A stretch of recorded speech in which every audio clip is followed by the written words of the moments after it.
Welcome to Podcast 138. Do you want to know how to deal with complaints? We'll show you today. This is the Elevate Construction Podcast, delivering remarkable content for workers, leaders, and companies in construction wanting to take their next step.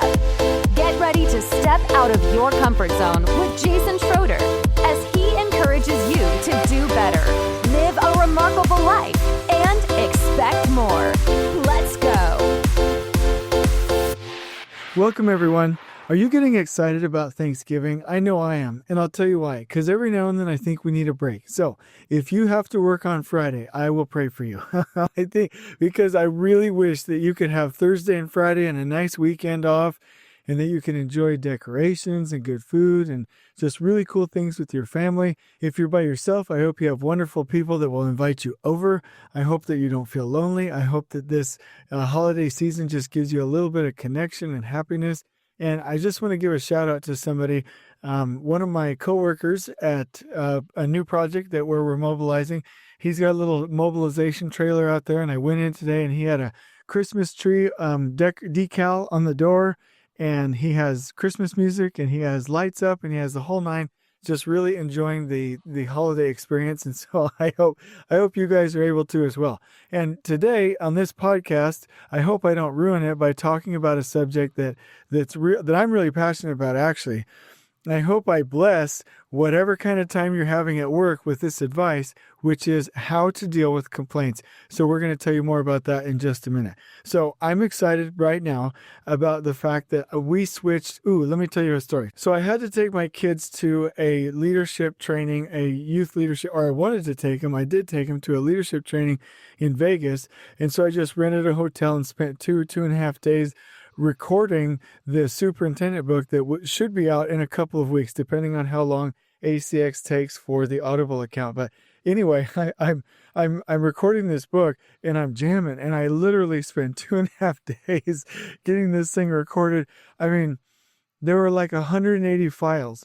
It took so stinking long, and it was so just painstakingly difficult. And then when I get back, Reno says the files aren't good, meaning the audio didn't come out. And I'm like, no.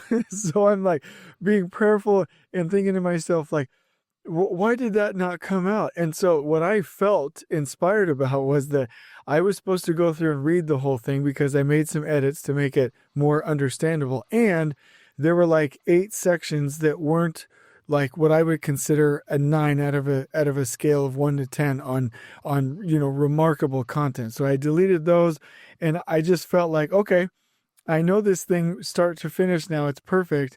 What do I do now? And I felt like I should invite my wife, ask my wife to help me. She has a beautiful voice, so she's been recording the book, and I'm checking the files so that they can go up on the ACX website so that they can get published. And it just sounds great. So that's what I'm excited about right now. And before we begin, I do want to talk about some feedback that I got from one of our listeners. Now, you know who you are, who gave this to me, and I want to give you some direct feedback. I think you're doing a great job. I love your vision for life, and I appreciate you giving me feedback. So please keep it coming. So here's what he said. This just popped up in LinkedIn. I've been catching up on some episodes, and I wanted to make a comment about orientations. I agree that orientations are important and critical to the success of the organization. I do think, though, that we need to get away from having large and long site orientations. People will tune out regardless of the video and engagement. Most people have gone through the same orientation on every site, and then they are reminded every day at the JHA and then at the daily startup. I would be interested in your comments and thoughts, and please keep up the great content. It's very helpful to see the world through the general contractor's point of view. And I do want to give kudos to this because this is very insightful. And I responded back to him that there's a difference in my mind, and I should have made that clear in the orientations podcast. So for a project orientation where you come to a project or trade partners come to a project, I do feel like the 45 minutes to hour and a half remarkable, in-depth, person-to-person orientation is enough. When I talk about half-day, 2-day orientations, I'm talking about company orientations where you as a worker or as a foreman or as a management person come into the company. I'm saying that needs to be a lot longer. Let me give you a couple of for instances. In some really nice companies, really like world-class companies, they'll take a month to orient you. When I started to work at DPR, 2 solid weeks of orientation. And DPR, like I said, I've bragged about them over and over in regards to this. They're workers, and I just want to give you for instance here. At DPR in Phoenix, they went well over 5 years without a single recordable, and that was legitimately, everything was reported. If you know them, they report everything. And they went over 5 years without a recordable, and they had hundreds of workers throughout that duration. And I attribute most of their success to how they trained and oriented their people. They would have folks go in on a Monday with the new workers, and they would passionately discuss the culture. They would review why the company exists. They would go through all the training they needed. They would fit test them for respirators. By the time they got out of there, they were indoctrinated. And so when I talk about orientations, project orientations, yes, let's keep it to the right size. I absolutely think this person that gave me the feedback, spot on. When it comes to onboarding, when it comes to a worker, a company orientation, I'm saying we need to double down on that and really make sure that somebody is onboarded to the culture and ready to go, so that it's not just bringing people in at random, throwing them through 30 minutes of orientation onboarding, and then sending them out to the job. We don't know if we do that. And I don't work with anybody that personally does that, but I know that it's been done that way in the past, and that companies still do it. Yeah, get them on board, give them a hard hat, sign them up, make sure they do their drug test, and then you send them out to the field, and then you don't know what they're skilled to do, what they're trained to do. They don't have any of their original certifications, meaning their basic needed certifications that they need to perform on a daily basis. They don't know the company culture. They're not bought in. They don't know where they're going. They're disoriented. It's just not going to work. So I really appreciate this feedback, and he also recommended some books that I am going to read and get more educated on the subject, and so I really appreciate it. Now, here's some conflict. Let's get back to the podcast at hand, which is how do we respond to complaints about somebody else? Meaning if somebody's coming to you and complaining about somebody else on their team, and you are the supervisor and they are direct reports, how do you respond to that? And so here's our conflict. I'm talking to you. You are the biggest problem in conflict resolution in your team, department, and company. And I'll tell you why here in a minute. But let me first tell you a story. There was a very high-profile leader in a company, and I'm not going to mention names or positions. I don't want people guessing. You have no idea where this happened, but there was a very high-profile leader that wasn't gelling with the rest of his group, and was being a cancer and talking badly behind people's backs, and, in dark alleyways, and, doing little conspiracy theories, and basically being a kingdom builder.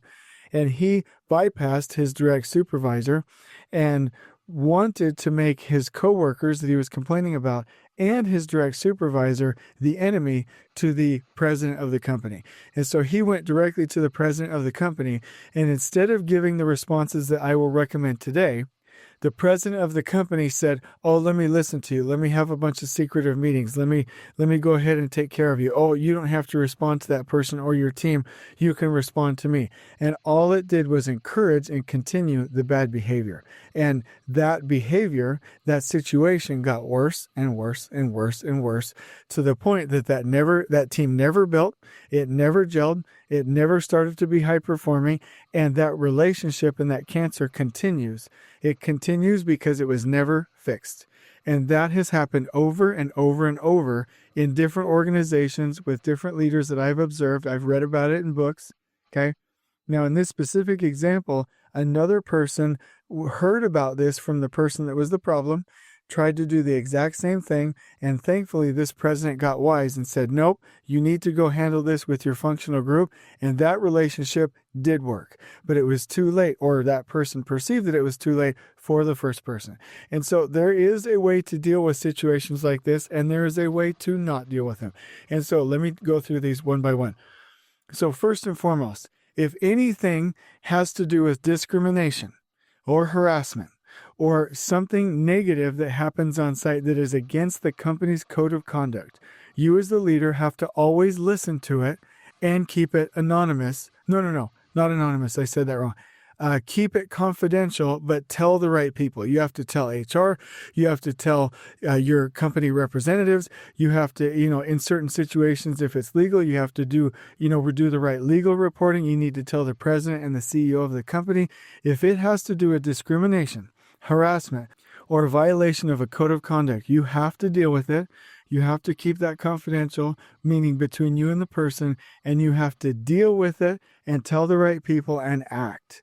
If somebody was discriminated against, we have to act and we have to respond. If somebody was harassed, we have to act and we have to protect the innocent, protect the person who was harassed. If somebody was reporting a code of conduct violation, we have to act. So my clear message is that if you ever have somebody complain to you about somebody else, and it has to do with something sensitive like this, discrimination, harassment, violation of a protected class, or a violation of a code of conduct item or topic, then you have to deal with it. It doesn't matter how you deal with it. You go no. Actually, let me correct that. You have to, meaning it doesn't matter how you communicate it to the right people. You have to get there fast, but you have to deal with it in the appropriate manner with legal, with HR, with the president of the company. Okay, hopefully you guys got through that. So I want to be clear. You deal with it, you handle it, you respond every single time. In fact, I will do a podcast topic about that one of these days to communicate the importance of this. One time in my career, I didn't deal with this and take that responsibly enough, meaning I didn't act on it, and I got in trouble for it. And it was a really big moment for me in my life to get myself situated to where I protected the innocent, took things seriously, and listened. But here's what happens if it's not one of those situations. If an employee comes to you and complains about somebody else on their team, meaning I don't like what they said, or I'm not getting along with them, or I don't think they're doing a good job, if you receive that and deal with that one-on-one, you are breaking down the team. So here are the responses that you should give. Let me go through them. The first thing you should say is, has someone been harassed or discriminated against? And if they say no, then you go on to question or response number 2. Have you spoken to that person? And if they say no, then you say, well, would you feel comfortable, because this is the way teams work, speaking to that person one-on-one? Okay, if they say no, then you say response number 3. Can we all talk together? Can the 3 of us, can I facilitate a discussion together to where we can get comfortable with this? And if the answer is no, response number 4 is, can I coach you to get to the point where you feel comfortable giving them that feedback directly? And if the answer is no, you're going to have to deal with that your own way, but know that anything that doesn't connect human being to human being, or a team facilitated intervention, anything that doesn't bring the team together is only tearing it down. So the typical response, if it's not dealing with harassment or discrimination, is, have you, Mr. and Mrs. Employee, talk to that person directly? Or can we call them together? Or can I coach you so you can talk to them one-on-one? And the reason that this is important, and let me explain this very clearly. Like I said, as long as it's not a harassment or discrimination situation, you want people on teams to engage in healthy conflict. You want people on teams to trust each other. You want people on teams to set goals together and hold each other accountable. And if you are playing savior, if you are playing mediator with people, then you will not get to the point where you want that team to be. Now, let me give you just an easy example for us.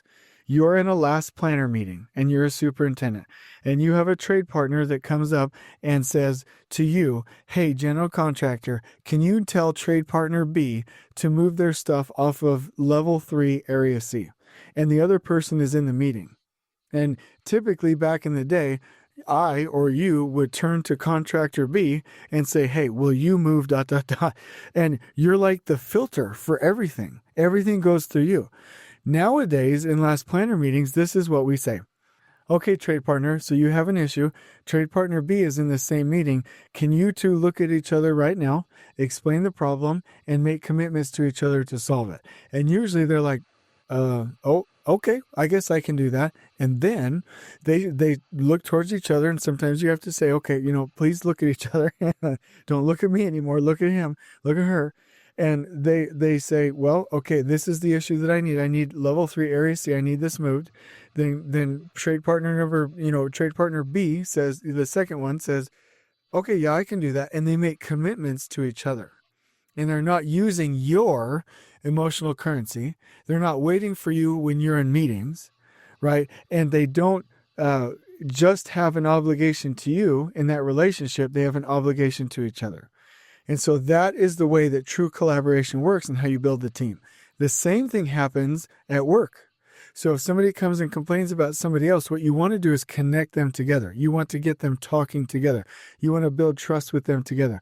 And sometimes, quite frankly, you're going to have to coach them on how to do this, ask them to do it themselves, or do an intervention call, not like a weird intervention, but hey, we have this issue. Let's just work out this issue, the three of us, right? You're going to have to do that to support that environment that you want to create, that trust, that conflict.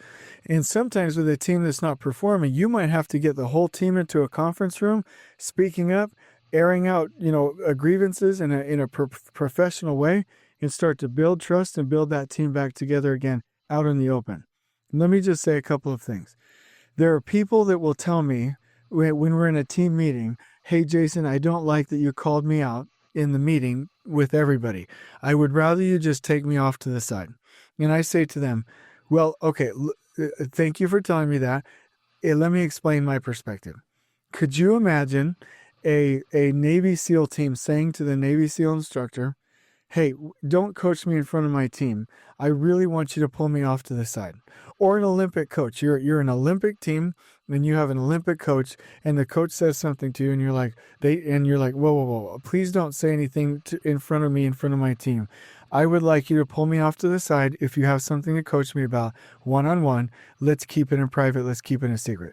No, you would never imagine that. It would never happen. Okay, professional basketball team. You're out there, you're playing with your basketball team, and the coach yells from the sidelines, hey, player number 2, do this. And you walk over and you say, hey, I don't really like you coaching me out in the open. I don't think that's appropriate. That's not professional. If you have something to say to me, pause the game. I'll go in the locker room. You and I can have a one-on-one discussion. No, that would never happen. That's the dumbest damn thing I've ever heard in my life. That's not how teams function.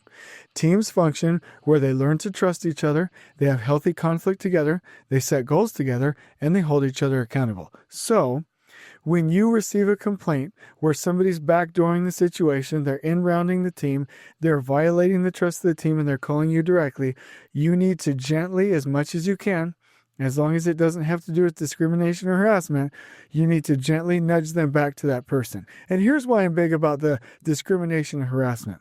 There are leaders out there that are unknowing, that don't know what they're doing, that will have a situation happen. And this could be at work, it could be at church, it could be at an organization, it could be at a volunteer organization, where somebody says, hey, I've got this serious concern, this harassment, this safety, this discrimination concern, and I need it dealt with. And the leader that's being reported to delegates it to the perpetrator. Delegates it to the person that's the problem, delegates it back to the person to whom the complaint was made. And it's like, okay, this is not how this works. If a leader in the hierarchy violates something and somebody reports it to you, you have to deal with it personally. There's no such thing as delegating something that deals with harassment or discrimination. It just doesn't exist. You will never delegate that. You will handle that yourself. That's why I'm so sensitive about it. But if it doesn't have to deal with those two things, then you connect those people together, you connect that team together, and you give them standard responses. Because the current condition is leaders are playing savior. The issue really isn't resolved if you deal with it one-on-one. You are using emotional currency that is being drained, and those people together are not handling the situation themselves, working together and coming together as a team and working towards full capacity. And so I want you to ask yourself, anything that you decide to do, is the team coming closer together again? So let's just throw this through a couple of examples through this filter.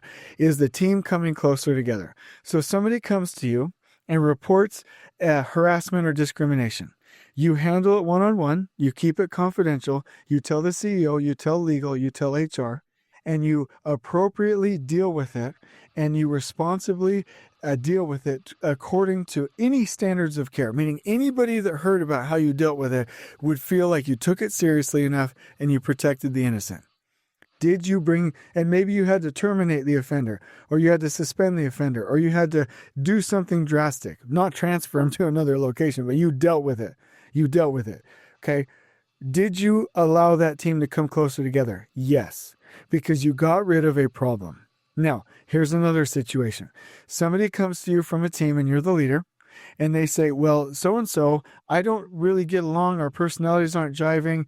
I don't think they're really great for what they're doing. I'm not really happy about this situation.